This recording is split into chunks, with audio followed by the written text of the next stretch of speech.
Hey guys, today's story is a little different. Picture this. The scent of crushed grapes heavy in the air, the soft clink of wine glasses under a Napa Valley sunset, and the sting of betrayal cutting deeper than any knife. For 15 years, I poured my soul into our family winery, believing it was my future. Then, one autumn evening, I found a document that proved my parents had handed it all to my sister, someone who'd never even touched a vine. The ground didn't just shift beneath me. It vanished. My name is Emily Harper, 36, a winemaker who turned our struggling vineyard into a name whispered in every sommelier's circle. I'm not here to rant or cry. I'm here to tell you how I turned their betrayal into my masterpiece. And if you think karma's slow, wait until you hear this. Before you get pulled in, take a second to like this video and subscribe, but only if you actually believe that betrayal always comes back around. Drop a comment. Where are you watching from? And have you ever had someone you trusted stab you in the back? Now sit back, let the room go quiet, and let me tell you how it really went down. The Napa Valley air was crisp that October evening, the kind that makes you pull your sweater tighter as the sun dips behind the hills. I was in the winery's office, a cluttered space smelling of oak barrels and old paper, searching for a supplier contract. Harvest season was in full swing, and I'd been up since 5 a.m., overseeing the crush. My hands were stained purple, my boots caked with vineyard dirt. This was my life had been since I was 21, when I traded college parties for soil samples and fermentation charts. Carter Vineyards wasn't just a business. It was my blood, my breath, my everything. My earliest memories were of running through the vines, my father's calloused hand guiding me as he explained how to taste the earth in every grape. This is yours someday, Emily, he'd say, his voice warm with pride. I believed him. I was 36 now, and those words had shaped every choice I'd made. I studied viticulture at UC Davis, graduated top of my class, and turned down a cushy job at a corporate winery to save our family's legacy when I started. Carter Vineyards was a footnote, barely breaking even. I changed that. I introduced sustainable practices, cutting costs by 25%. I crafted blends that won awards, putting us on Wine Spectator's radar. I spent nights schmoozing distributors, days perfecting our Cabernet. My personal life? A graveyard. No husband, no kids, no time for dates when you're married to a vineyard. I missed my best friend's bachelorette party to secure a deal with a San Francisco restaurant chain. I didn't regret it. This was my future, so I thought. My sister, Olivia, was the opposite. At 33, she was a free spirit, chasing dreams in Los Angeles. She'd studied art, dabbled in photography, and spent her 20s hopping between gallery openings and beach bonfires. Olivia was Mom's favorite, her laugh, her charm, her effortless beauty. I didn't resent her. We were just different. I was the one Dad trusted with the vines, while Olivia sent postcards from Malibu. She'd visit once a year, sipping our Chardonnay and joking about how she'd never survive the winery life. I'd laugh, pour her another glass, and get back to work. That evening, as I rifled through the office files, I noticed a folder labeled Legal Confidential. My stomach tightened. I told myself it was nothing, maybe old tax records, but curiosity won. Inside was a contract, crisp and official, dated 5 months ago. The words hit like a slap. Carter Vineyards ownership transfer. My eyes scanned the page, heart pounding. Hereby transfers 80% ownership to Olivia Grace Harper, with 20% retained by Michael and Susan Harper. My name wasn't there. Not a mention. Not a footnote. The winery I'd built, the legacy I'd bled for, now belonged to my sister, who couldn't tell a Merlot from a Pinot. I sank into the chair, the contract trembling in my hands. The office walls seemed to close in, the hum of the winery's machinery mocking me. I'd given 15 years of dawn patrols, blistered hands, and sleepless nights. For what? So Olivia could waltz in and claim it all? The betrayal wasn't just a wound. It was an annihilation. I thought of every promise Dad made, every late-night talk with Mom about our future. Lies. All of it. I wanted to scream, to storm into their house and demand answers, but something colder took over, a quiet, burning resolve. If they thought I'd keep pouring my soul into Olivia's winery, they were about to learn how wrong they were. I slipped the contract into my bag, locked the office, and drove home. The vineyard roads, usually comforting, felt like a stranger's land. My apartment was a small loft in downtown Napa, barely lived in, with half-dead plants and a fridge full of takeout. I dropped onto the couch, the contract staring at me from the coffee table.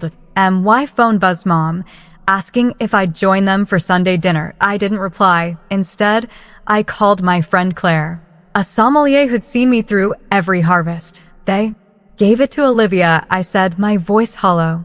80%. Claire's silence said it all. I'm coming over, she said. When she arrived, her outrage matched mine. You built that place, she said, pacing, and they just gave it away? I nodded, tears burning but refusing to fall. What are you going to do? She asked. I looked at the contract, my resolve hardening. I'm done working for free, I said. Let Olivia run it. Let's see how long she lasts. That night, I lay awake, the betrayal replaying like a bad movie. Every sacrifice, every missed moment, every award I'd hung on the winery's walls, it all felt stolen. But beneath the pain, a plan was forming. Not a tantrum, not a fight, but something sharper, smarter. I'd spent 15 years crafting wine with precision. Now, I'd craft my revenge with the same care. Betrayal was their opening move. Mine would be a masterpiece. They thought they'd written me out of the story, but I was about to rewrite the ending. Emily Harper woke to the familiar 5 a.m. buzz of her alarm, a reflex from years tending Carter Vineyards in Napa Valley. She reached for her phone, ready to scan harvest reports, grape yields, fermentation stats before the contract on her coffee table halted her. Her parents, Michael and Susan Harper, had signed 80% of the winery to her sister Olivia, wiping out 15 years of Emily's sweat and soul. She silenced the alarm. The quiet louder than any hectic harvest dawn for the first time in over a decade. She didn't rush to the vines.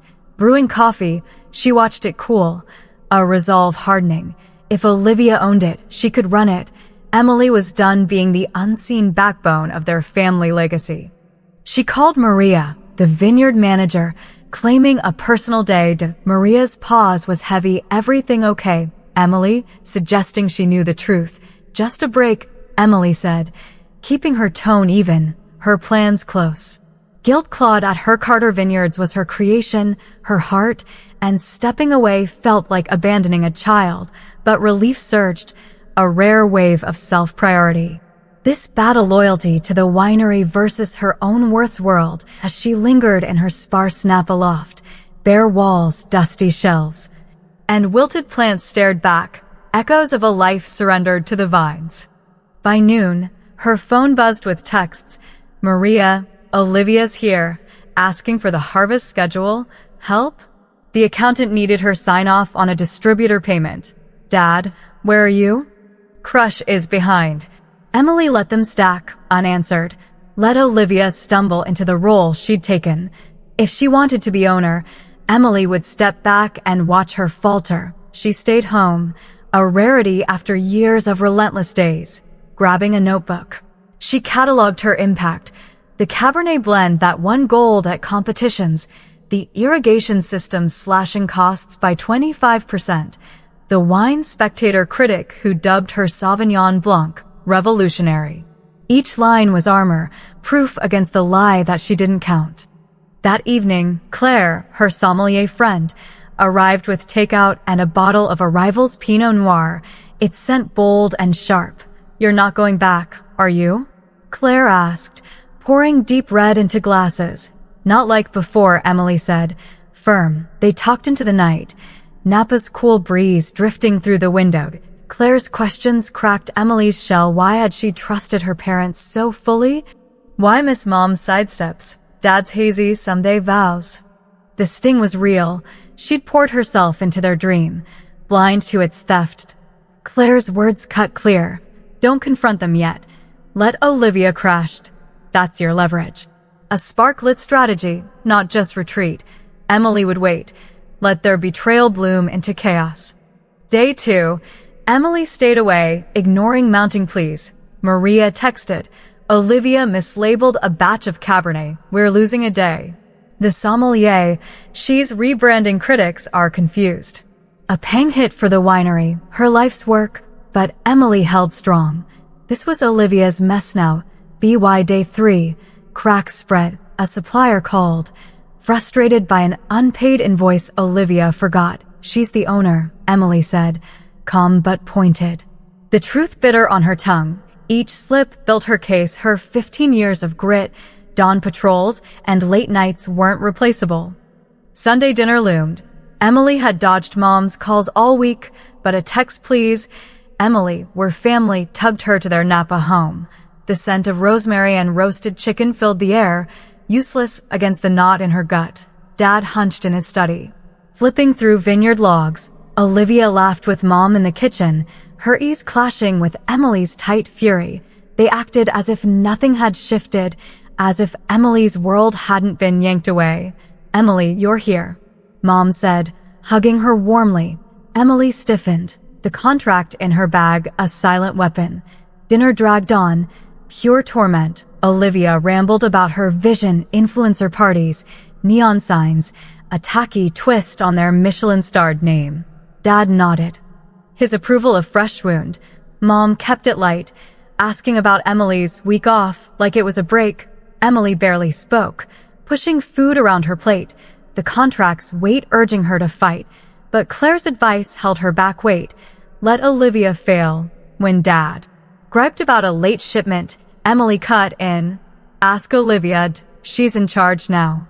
Silence blanketed the table. Olivia laughed, shaky. I'm learning. It's a lot. Emily met her eyes, steady. You wanted it, handle it. A small, sharp win. Driving home, Napa's dark hills rolling past, Emily felt a shift. The old Emily, hungry for their praise, was gone. Betrayal wasn't defeat, it was fuel. She wasn't just walking away, she was plotting. That night, her laptop glowed in the dim loft. She scoured listing small vineyards for sale, raw but full of promise. She noted contacts, distributors she'd charmed, critics she'd impressed. Her Napa reputation was gold, earned by her alone. A plan took root. If they wouldn't give her a legacy, she'd forge. One not from anger, but from certainty. She was the heart of Carter Vineyards, and she'd prove it, rising above them. The weeks stretched, Olivia's errors piling high, a major client canceled. Furious over a wrong vintage, social media buzzed with gripe. Her rebranding was a muddle, tasteless. Emily stayed quiet, funneling every call to Olivia. Each blunder was a note in her careful tune of revenge, played with a winemaker's skill. They thought they'd cut her out, but Emily was crafting a new tale. Betrayal had cracked her open, then set her free. Freedom, she found, tasted bold, sharper than any wine she'd bottled. Emily Harper felt the winery's chaos from afar, a distant hum piercing her self-imposed exile in her Napa loft. Olivia's missteps were unraveling the legacy Emily had built over 15 years. A critic's tweet stung. Disappointing tasting at Carter Vineyards management issues? A supplier left a frustrated voicemail about an ignored invoice. Emily didn't call back. Done mopping up Olivia's messes. Her parents' silence was Luderno apologies. No explanations. Just an unspoken expectation she'd return to save their sinking ship. That quiet fueled her, honing her resolve into a cold, sharp edge. She wasn't ready to face them, but Sunday dinner loomed, and the time for answers had come.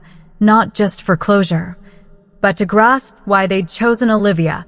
The contract in her bag, once wound, now felt like a weapon.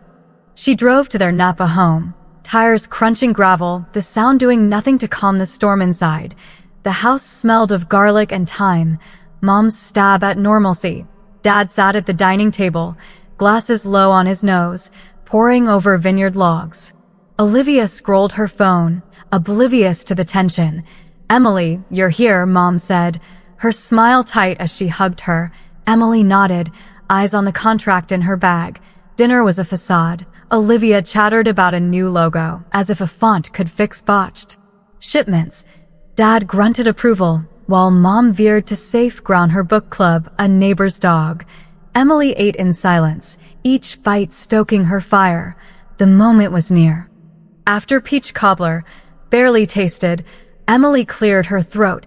"We need to talk," she said, voice steady despite her racing pulse. Mom's fork froze. Olivia glanced up. Confused, Dad's eyes narrowed. Wary, Emily slid the contract onto the table, its weight silencing the room. "When were you going to tell me you gave the winery to Olivia?" she asked, staring at Dad. The air thickened. Mom's hand flew to her mouth. Olivia paled. Dad leaned back, guarded. "Where did you get that?" he asked, voice low. "Does it matter?" Emily fired back. "You gave her 80% of my life's work. I deserve to know why." Silence stretched, tight and heavy.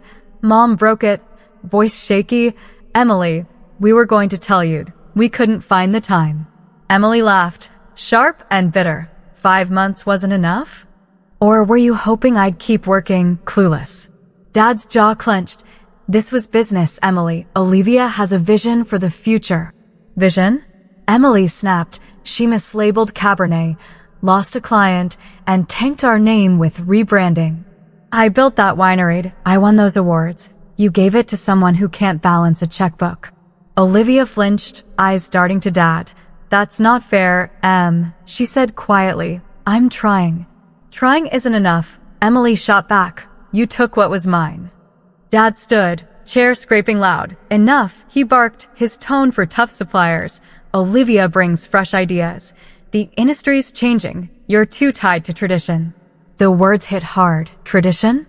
Emily had modernized blends, cut costs with irrigation, earned wine spectator praise. "So you punished me for being good?" she asked, voice calm but deadly. Mom reached for her hand. Emily pulled back. "Sweetheart, we thought you'd understand," Mom said. "You're so practical." "Practical enough to lose everything," Emily said, eyes burning. "I skipped weddings, dates, a life, because I believed your promises. You lied." Olivia spoke, barely audible. "I didn't ask for this, Dad said it was best for the family." Emily turned, the betrayal deeper. "And you didn't tell me?" "Didn't ask if I'd lose my future?" Olivia looked away, guilt planed. Dad's face softened, slightly. "We thought you'd stay. Keep running things. Olivia needs your expertise." The nerve took Emily's breath. They didn't just betray her, they expected her to serve them still. "You thought wrong," she said, standing. "I'm not your employee. I'm your daughter. Or was." She headed for the door. Mom's please stopped her. "Emily, please, we're family." Emily turned, heart torn by love and rage. "Family doesn't do this," she said, words a quiet cut. "I'm done." Outside, the Napa night was cool, stars cold and distant. Aya in her car, hands shook on the wheel.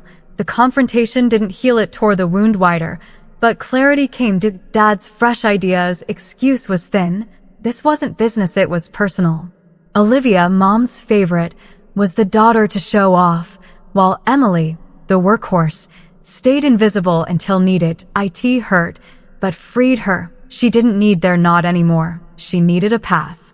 In her loft, the contract sat beside a glass of her 2018 Cabernet, her triumph. Laptop open, she searched vineyard properties. A 10-acre plot in Sonoma, an hour away, caught her eye run down, but with rich soil, ripe for potential. Her Napa reputation was hers, not Carter Vineyards. She had allies, distributors, critics. Sommelier showed back her. The idea from last week grew. A new winery, hers alone, built from the ground up. Not spite, but proof she didn't need their name to shine. She'd crafted wine with care for 15 years. Now she'd shape her revenge slow, precise, brilliant. The winery's chaos swelled. Olivia's fumbles echoed louder.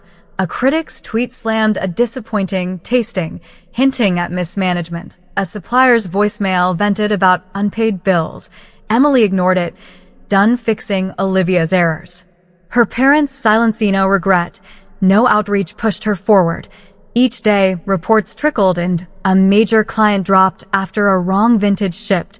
Social media buzzed with anger at Olivia's muddled rebranding. Emily stayed out, redirecting calls to her sister.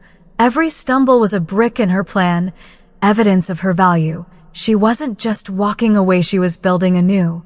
That Sonoma plot lingered in her mind, a blank slate for her vision. She jotted notes. Vine varieties, sustainable systems, a tasting room to rival Carter's. Her contacts would follow years of trust earned through late nights. Perfect blends. Olivia's chaos was her opening, a chance to step out of their shadow. They thought they'd broken her, but they'd misjudged. Betrayal had lit a fire, and Emily was ready to burn brighter. She'd turn their mistake into her masterpiece, a winery to outshine their legacy. They'd taught her to fight, and she was only beginning. Emily Harper missed the Napa Valley sunrise, its golden glow painting the hills. For 15 years, she'd been at Carter Vineyards at dawn, checking vines, tasting barrels. Now, in her loft, her laptop glowed, and she sketched a future free of her family's name. Sunday's confrontation, her parents' betrayal, giving 80% of the winery to Olivia left her raw, but ignited a fire. They thought she'd return, tail tucked, to save their sinking ship. She wouldn't. She'd build something better, hers alone, a 10-acre. Sonoma plot, neglected but promising, was her start. Leaving Carter Vineyards, her home for so long, ached, but this wasn't rebellion, it was rebirth. She dove into research all week. The Sonoma property, $1.2 million, demanded loans and investors. Her savings were thin. Years of low pay at the family winery left little, but her reputation shone. Over coffee at a Napa cafe, Claire grinned. "You're insane, but I'm in. What's the plan?" Emily shared her vision. Harper Cellars, a boutique winery, sustainable, with small batch blends that told her story. No neon, no stunts, just pure wine. To outshining them, Claire toasted, raising her mug. Emily smiled, the name feeling right. She tapped her network to a San Francisco distributor, wowed by her Carter blends, agreed to meet. A critic who loved her Sauvignon Blanc offered to taste her first solo vintage. Maria, still at Carter, texted secretly, "I'm rooting for you. Olivia's drowning." The words soothed but stung. The winery suffered, and part of Emily yearned to fix it. That loyalty gnawed, a traitor in her chest. She buried it.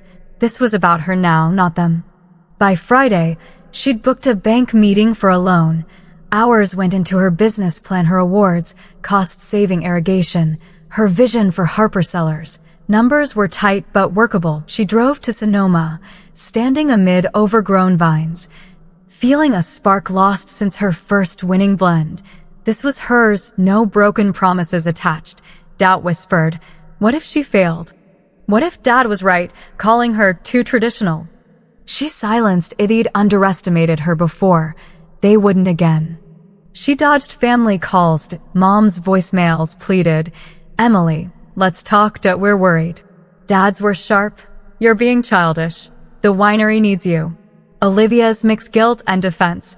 "I didn't mean to hurt you. I'm trying." Emily deleted them, their words hollow. Her silence was power, and it worked. Social media buzzed. Carter Vineyards faltered with wrong orders, poor service, a shadow of the gem Emily built. Each flop proved her worth. Emily laid Harper Cellars' foundation. A consultant tested the Sonoma soil, confirming Pinot Noir potential or strength. She met a graphic designer, sketching a logo, a simple, elegant vine curling into an H. Each step was defiance, a rebuttal to the contract that erased her. Nights were hard, though, alone. Betrayal replayed. Dad's traditional jab, Mom's quiet complicity, Olivia's guilty eyes. Pain coiled in her chest. She poured her 2018 Cabernet, her creation, and let anger drive her. This was about her. Worth, not just wine. A San Francisco restaurateur called, furious. Olivia sent spoiled Chardonnay. "We're pulling our contract." Emily saw an opening. "I'm starting Harper Cellars," she said, steady. "I'd love to show you my first vintage." He paused. "If it's your work, I'm interested. Send a sample." That shifted everything. Her name, not Carter's, held weight. Over the weekend, she blended a test batch from bought grapes, pouring heart into every drop. It was bold, complex her story in a bottle. The bank approved a partial loan, enough for the Sonoma plot. Emily signed, hand steady, heart pounding. Harper Sellers was real, alone. She toasted with her test blend, the glass cool against her lips. Victory was bittersweet. Leaving Carter meant shedding part of herself, the girl running through vines with Dad. But a new Emily emerged, one who didn't beg for scraps. That shift was her strength, a quiet turning point. Carter Vineyards crumbled. A major critic's scathing review called Olivia's management amateur. A distributor dropped them for unreliability. Emily didn't gloat, she planned. Each failure was leverage, a card for later. Harper Sellers wasn't about destruction, but eclipsing them. Her revenge wasn't loud, petty shouting or fights. It was a Sonoma vineyard, a blend that sang. A name she owned. They'd cut her from their tale, but she was writing hers, a masterpiece in the making. The only question, how long before they'd crawl back? Begging? She kept moving. The consultant's report fueled her soil, perfect for Pinot, maybe a crisp Chardonnay too.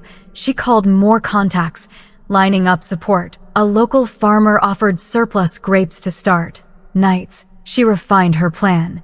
Sustainable practices, a small tasting room, wines with soul. Doubt lingered, could she fund it all? Compete alone? But her track record, her grit, silenced feared. She turned Carter around. She'd do it again. Her family thought they'd broken her, but they'd forged a fighter. Harper Sellers would rise, not as a shadow of Carter, but a light of its own. Emily sipped her blend, tasting freedom, and smiled. The future was hers.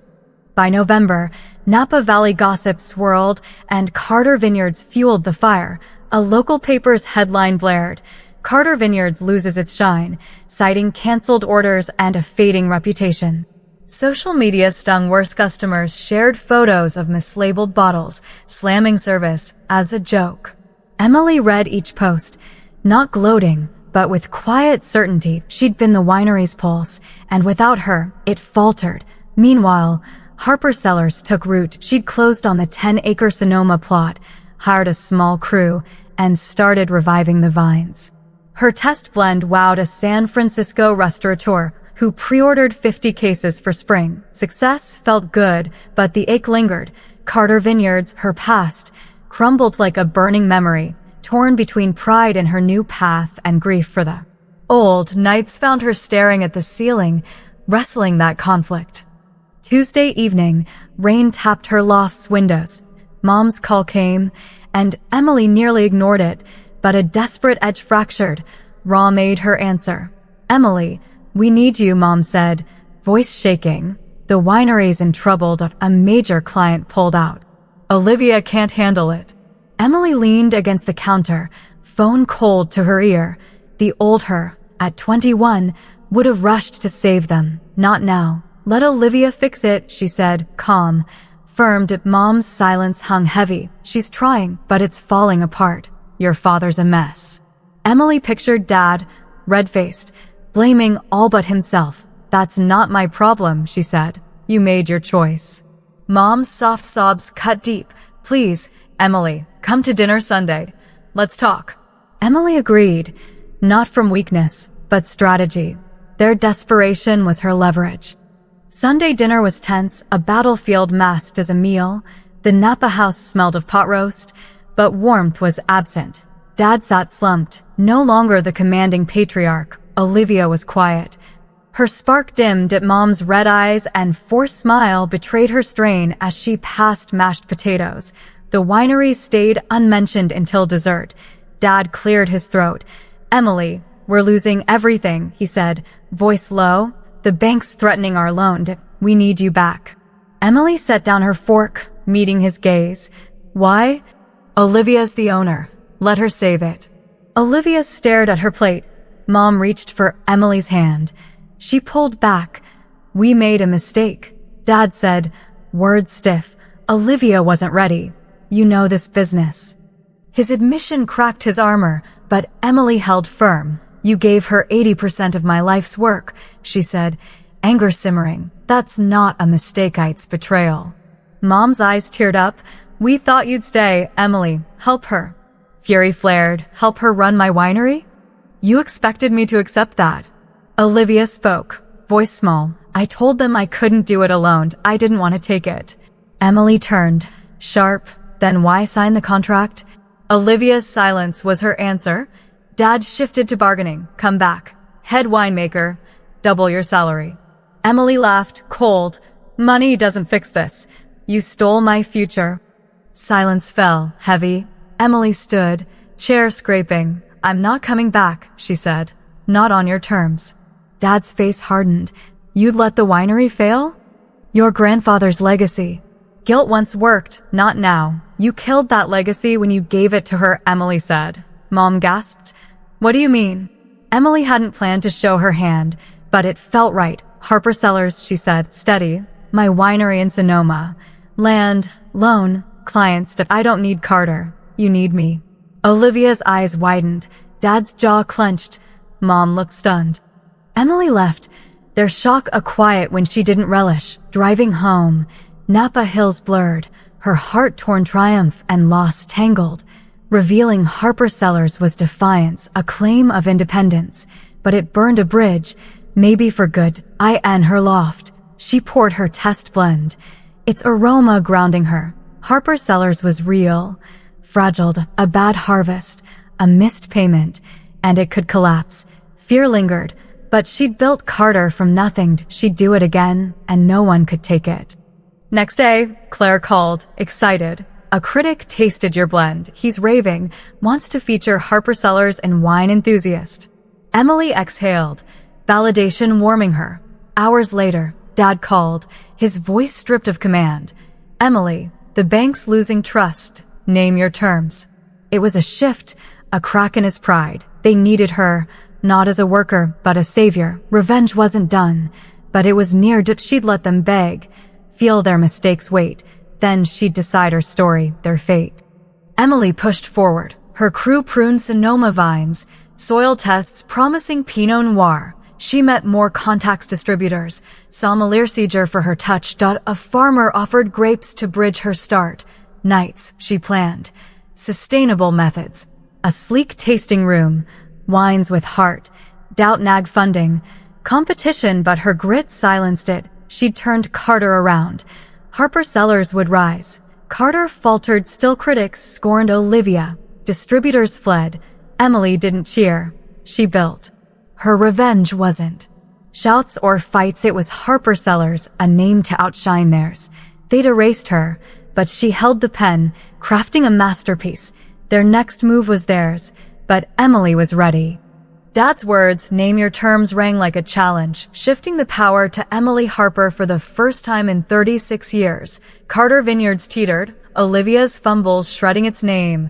The bank loan in peril. Harper Cellars, Emily's new venture, gained ground. A critic raved. A restaurateur ordered. Labels bore her logo. Victory was fragile, though in her Sonoma vineyard. November wind biting. Emily felt torn. Carter was her roots, her past. Could she let it die after their betrayal? Justice clashed with loyalty, her final test. She wasn't just rewriting their story, she was crafting hers. Dad called for a meeting, neutral ground, at the Vineyard Cafe, noon the next day. Emily agreed, not from sentiment, but strategy. Desperation was her edge. She prepped with precision, not anger. Ownership, control, respect, no scraps. Harper Cellars' numbers were tight but hopeful. Spring release set. 2 distributors on board. She didn't need Carter, but could save it. Her way to the cafe, a Napa staple with wooden tables and vine-draped patio. Dad, Mom, and Olivia waited.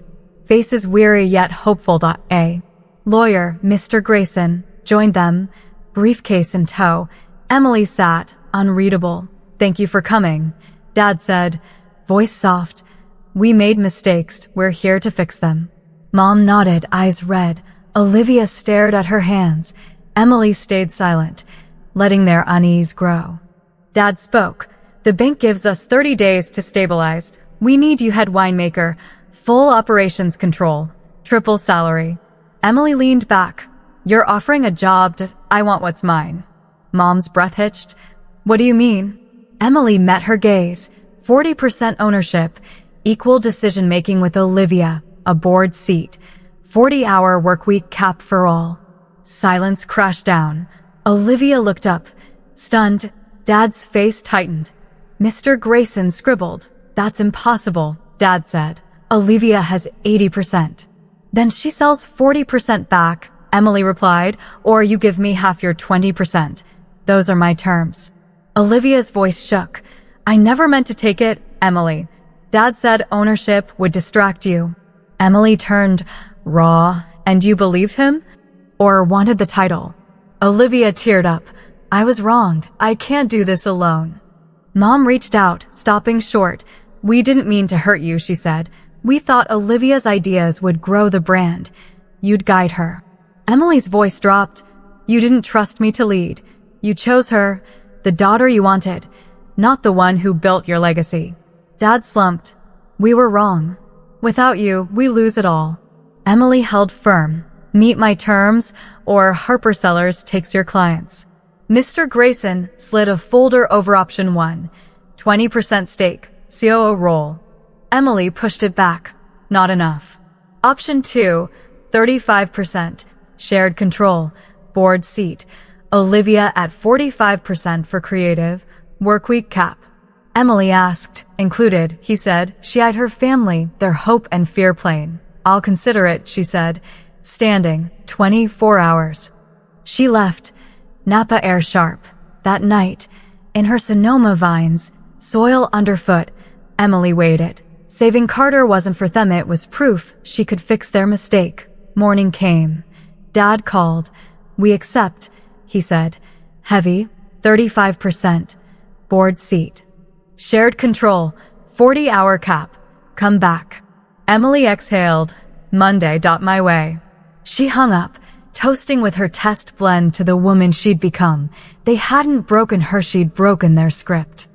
Monday, Emily entered Carter Vineyards as co-owner, her office bright, open, hers, Olivia, and she sensed her creativity, Emily's precision. She handled marketing. Emily ran operations. Dad eased toward retirement. The bank extended the loan. Emily's new blend won a key client. The winery steadied, but Emily changed. She left at 5 p.m., joined a book club, got a dog. Harper Sellers' first vintage outsold Carter's. Her revenge wasn't ruin, it was creation, turning betrayal into an empire. That was sweeter. Then wine. The Napa Valley sunset bathes my Sonoma vines in amber, a quiet end to a year that broke and remade me. Standing here, glass in hand, I taste my first Harper Sellers Pinot Noir, bold, honest, mine. Carter Vineyards thrives again. But it's no longer my whole world. I co-own it, shape it, but I'm not its servant. Olivia and I are rebuilding, not as rivals, but as sisters learning to see each other. Mom's eyes hold regret, but also pride. Dad's silence speaks louder than his old promises. They betrayed me, and I'll never forget, but I've let go of the rage, trading it for something stronger. Peace. This journey wasn't about winning, it was about knowing my worth. I built 2 wineries, not to prove them wrong, but to prove myself right. The girl who begged for their approval is gone, replaced by a woman who writes her own story. Harper Sellers isn't just a brand. It's my heart, poured into every bottle. I walk my vines, my dog at my heels, and feel the soil's pulse. This is my legacy, earned, not given. Anyone watching, know this. Betrayal cuts deep, but it also reveals who you are. I found myself in the wreckage, and that's the real victory. So, where are you watching from? Have you ever turned pain into power?